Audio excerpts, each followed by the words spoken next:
Ukweli wa maisha. Katika mwanzo wa dunia, Mwenyezi Mungu aliumba watu, wanyama na mimea kama mojawapo ya maumbile yake.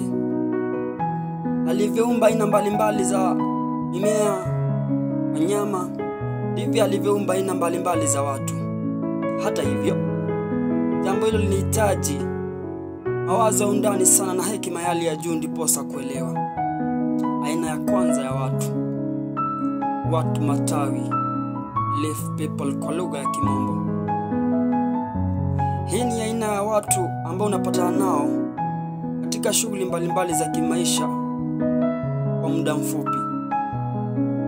Mara nyingi ni vigumu sana kupatana nao tena katika maisha. Hususan unapatana nao katika anasa ama sherehe za kimaisha.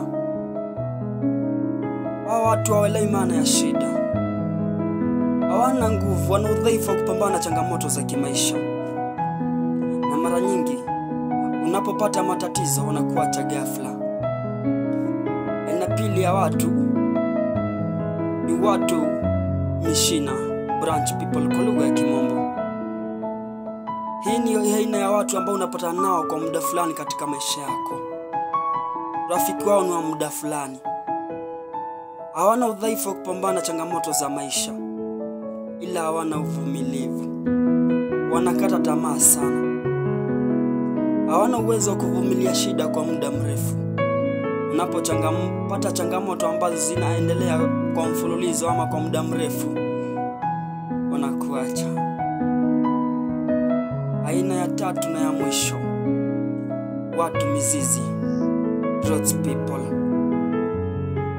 Hii ni aina ya watu ambao ni wa ukweli na wazalendo. Hawa sio watu wa kawaida.